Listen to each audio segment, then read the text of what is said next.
আজ অমাবস্যা। তো সকালবেলাতেই স্নান করে মায়ের মন্দিরে চলে এসেছি। উঠেছি অনেক ভোরবেলাতেই। পুরী থেকে ঘুরে আসার পরে শরীরটা খুব একটা ভালো সাথ দিচ্ছে না, আর এসে অনেক রকম সমস্যার সম্মুখীন হতে হয়েছে। সমস্ত কাজ গোছগাছ করে সব কিছু ঠিকঠাক করে আসতে হয়, আর এর মধ্যে আমাদের যে সমস্ত কিছু ঘরদুয়ারের বা মন্দিরের বাইরের কাজগুলো সামলায় ওই কাকিমা অসুস্থ হয়ে পড়েছেন। তো এবার উনি অসুস্থ হয়ে পড়া মানেই তো অনেকটা কাজ এক্সট্রা চেপে যাওয়া। সেই সমস্ত কাজ সেরে, বাসি কাজ সেরে মন্দিরে আসতে একটু বেশ বেলাই হয়ে যায়। এখন 6:45 প্রায় বাজে। কাকিমা মন্দির খুলে মুছে দিয়েছে। আমি প্রথমে মন্দিরে ঢুকেই মঙ্গল আরতি এবং মায়ের বাল্য সেবাটা করে নিলাম। মঙ্গল আরতি যদিও অনেক ভোরবেলাতে হয়, এখন আর হয়ে উঠছে না, সমস্ত কাজটা নিজের উপরে পড়ে। তো প্রথমে মাকে একটুখানি মায়ের প্রিয় মিষ্টি পুলি মিষ্টি দিয়ে মাকে সকালের সেবাটা দিয়ে দিয়েছি। আর এখানে সব জোগাড় যন্ত্র চলছে। ওদিকে পিসি আর অরুণা ফুলের মালা প্রস্তুত করছে। অরুণা সব ফুল বেছে দিচ্ছে আর পিসি মালা করছে। আমাদের মায়ের নির্দেশ অনুযায়ী জবা ফুলের শীষ সহ ফুল আমাদের দেওয়া চলে না। এই নির্দেশের বিশেষ একটি কারণ রয়েছে, সেটি আমি আর না হয় নাই বললাম। অনেকে জানেন, আবার অনেকে হয়তো জানেন না। তো সেই কারণেই মাকে ওইভাবে দেওয়া হয় না। তবে সাধারণ মানুষ যেমনভাবে ফুল ফোটে সেইভাবে দেওয়াটাই ভালো। আর আজ যেহেতু অমাবস্যা, সকাল থেকেই একজন দুজন করে ভক্তের আগমন ঘটছে। কেউ পুজো দিতে আসছেন, কেউ মাকে দর্শন করতে আসছেন, কেউ অমাবস্যার দিনকে মায়ের কাছে যে অমাবস্যার ব্রত করেন সমস্যার সমাধানের জন্য সেভাবে আসছেন। এখন যেহেতু সকালবেলা, সে কারণে একটা দুটো করে আসছে। যত বেলা বাড়বে, বেলা বাড়ার সাথে সাথে ভিড়ও বাড়বে। আর যখন পুজো শেষ হয়ে যাবে, পুজো শেষ হওয়ার পরে বেলা গড়িয়ে বিকেল হতে হতে তো আরও ভক্তের ভিড় হবে, কেননা তখন প্রতিকার দেওয়ার বিষয় থাকে। তো অনেকে সকাল থেকে আসতে পারে না, দূর দূরের ভক্তদের আসতে বিকেল হয়ে যায়। তো সেই জন্যই আর কি এখন আমি এক এক করে সব জোগাড় যন্ত্র সেরে নিচ্ছি। যেহেতু অমাবস্যা একটু বেলা করেই লাগবে, সেই কারণে সকাল সকাল জোগাড়টা সেরে নেব, তারপরে সোজা পুজোয় বসে যাব। আর এদিকে আমার এখনও ওদিকে কাজ এক এক করে চলছে, আর এখনও এদের মালা গাঁথা শেষ হয়নি।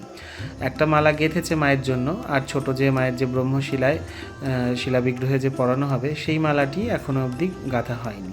তো এবার সব গাঁথা শেষ হলো। এখন আমি এবার মাকে শৃঙ্গার করছি। আজকে ফুলওয়ালা কাকু এসেছে বেলা করে ফুল দিতে, যার ফলে মালাটা গাঁথতে একটু দেরি হয়েছে। পিসি ফুল দিয়ে বাড়ি চলে গেছিলো, তারপরে ফুলওয়ালা কাকু ফুল নিয়ে এসেছে। কাকুর একটু বেলা হয়েছে আজকে, কাকু বাইরে গেছিলো, এসে তারপরে ফুল নিয়ে মাকে দিতে এসেছে। কাকু না এলে পরে যাই হোক, সেদিনকে আমাদের একটু অসুবিধাই হয়ে পড়ে, ফুল জোটানো মুশকিল। তবে ভক্তরা রংবাহারি অনেক রকম মালা নিয়ে আসে, তাদের মালায় মা ভালোই সাজেন। প্রথমে আমাদের তরফ থেকে একটি মালা মাকে দেওয়া হয়। সেটা কোনো গোনা গাঁথা মালা দেওয়া হয় না, নিজের মনের মতন করে গাঁথা হয়। কোনো দিন 1008টাও হয়, কোনো দিন 2000ও হয়, কোনো দিন 5000ও হয়, আবার কোনো দিন 108টার মালাও মাকে দেওয়া হয়। যেদিন যেমন ফুল পাওয়া যায় সেইভাবে করে দেওয়া হয়। তবে প্রত্যেকটা অমাবস্যা মাকে আমাদের তরফ থেকে একটি জবার মালা দেওয়া হবেই হবে। তারপরে ভক্তরা হাজারো মালা নিয়ে আসুক, সেগুলো মাকে পরানো হবে। তো মায়ের ব্রহ্মশিলায় তো শৃঙ্গার হয়ে গেল প্রথমে, তারপরে এবার হচ্ছে গিয়ে মায়ের শৃঙ্গারের পালা। তো মায়ের শৃঙ্গার হচ্ছে, তাই পিসি যে মালাটি গেঁথেছেন বড় করে, সেই মালাটি মাকে পরিয়ে দেখছি যে ভালো লাগছে কি মন্দ লাগছে, একটু বড় করলে ভালো হয় কি ছোট করলে ভালো হয়। একটুখানি যেরকমভাবে শৃঙ্গার করা হয় বা সাজানো হয়, তার সঙ্গে মালাটা একটু মানানসই হলে পরে বেশ দেখতে ভালো লাগে।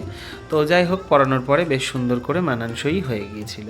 শাড়িটা যেহেতু একটু চাপা রং, তার সঙ্গে একটুখানি লাল মালা, আর তার মধ্যে একটু দু একটাই ঘিয়ে জবা দিয়েছি, বেশ ফুটে উঠেছে।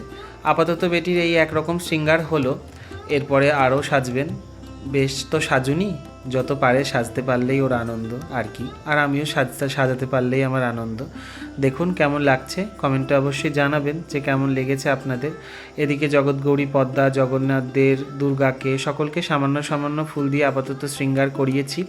পরে সমস্ত মালা তো আসবেই, সে সমস্ত দিয়ে না হয় আবার পরেই শৃঙ্গার করা যাবে। আপাতত এখানেই ওইটুকুনি পুজোর বসার মতন জোগাড় করে রেখে এলাম। এবার এসে নৈবেদ্য করতে বসে গেলাম। চটপট একটু নৈবেদ্যটা করে নেব, যেহেতু অমাবস্যা, সে কারণে বেশ বড় করে অনেকটাই ফল বানাতে হয়।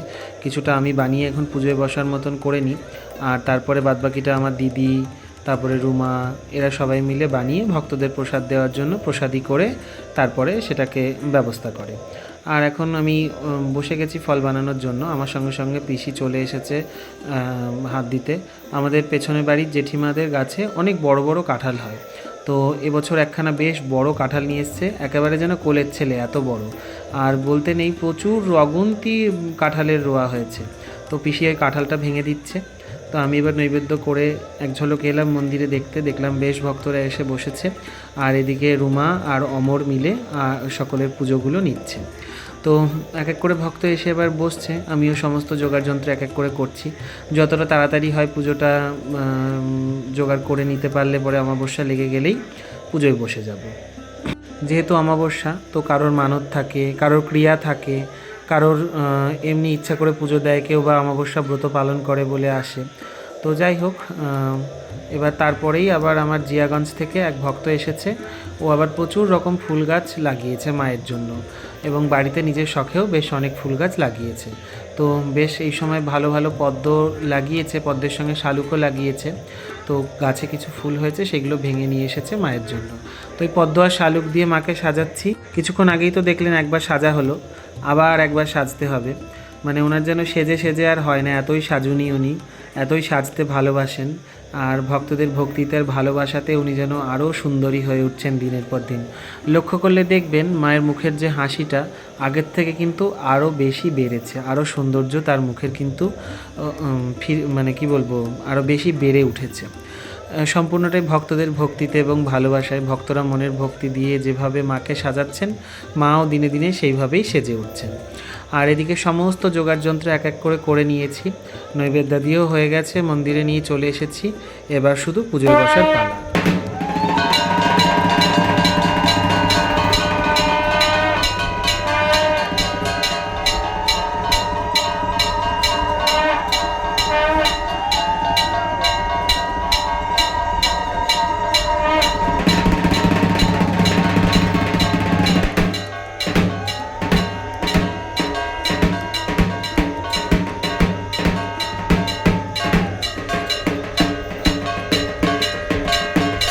শঙ্খধ্বনি আর উলুধ্বনি দিয়ে শুরু হলো মায়ের পুজো, তার সঙ্গে ঢাকের বাদ্যি। তো এবার চলছে এক এক করে মায়ের সমস্ত রকম পুজোর পর্ব। প্রত্যেক অমাবস্যা পূর্ণিমায় মায়ের ষোড়শোপচার পুজো হয় এবং বিশেষভাবে হোম করা হয়, মাকে ভোগ নিবেদন করা হয়। নিত্য নৈমিত্তিকে আমাদের ভোগ হয়, তো অমাবস্যা পূর্ণিমায় একটুখানি বিশেষভাবে ভোগটা দেওয়া হয়, বেশি করে ভোগটা দেওয়া হয় যাতে সকল ভক্তদের মধ্যে সেই ভোগ প্রসাদ বিতরণ করা যায় তারপরে। তো সেভাবেই আর কি। তবে পেট ভরে কাউকেই দিতে পারি না এখন অবধি মায়ের কৃপায়। পরবর্তীতে মা চাইলে কোনো দিন হবে, সকলকে মন ভরে দেওয়ার মতন চেষ্টা করি। সম্পূর্ণটাই তার ইচ্ছেতে, তিনি যেমনভাবে করিয়ে নিচ্ছেন তেমনভাবেই হচ্ছে, আর ভবিষ্যতেও তেমনভাবেই হবে। চেষ্টা করে যাব যেন এইভাবেই মায়ের সেবাটাকে সুন্দরভাবে করে নিতে পারি। আমাদের প্রত্যেক অমাবস্যা বা পূর্ণিমাতেই দিনের বেলাতেই ক্রিয়াকর্মাদি এবং পুজোগুলো করিয়ে নেওয়া হয়, আর রাত্রে বিশেষ পুজোর একটি আয়োজন করা হয়। সেটা সম্পূর্ণই গুপ্ত পুজো, সেটা সকলের মধ্যে শেয়ার করাও হয় না বা ভিডিও সেভাবে করা হয় না। তো এই হচ্ছে গিয়ে মায়ের এভাবেই চলছে।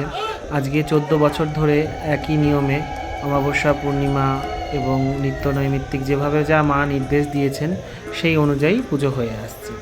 আর ষোড়শোপচার নিবেদনের পর এক এক করে সকল ভক্তের যে সমস্ত মালা নিয়ে এসেছে, কিছু মালা মায়ের গলায় পরিয়ে দিলাম, কিছু মালা মায়ের চরণে দিয়ে দিলাম। কেননা যা গরম পড়েছে, অতগুলো মালা যদি মায়ের গলায় পরিয়ে রাখা হয় গরমে ভেপসে যাবে এবং জলজলে হয়ে যাবে, ফলে তো মায়ের গাটাও ভিজে যাবে এবং কাপড়টাও ভিজে যাবে। তো সেই কারণে এত ক্লান্তির পরে তো আর সেটাগুলোকে সব পরিবর্তন করা যাবে না, সেই জন্য সমস্তটা ভাবনা চিন্তা করেই মায়ের চরণেই দেওয়া হলো। আর এখন পুষ্পাঞ্জলির পর্ব শেষ হলো, এক পর্ব হলো, আরও হবে। তো ভক্তদের এবার পুষ্প মায়ের চরণে নিবেদন করা হলো। তো তারপরে মায়ের ভোগ নিবেদন হয়ে গেছে, ভোগ দর্শন করছেন সকলে। ভোগে আজকে রয়েছে 5 রকম ভাজা, খিচুড়ি, একটা নাবড়া তরকারি, পায়েস, চাটনি এবং লেবু, তার সঙ্গে পান।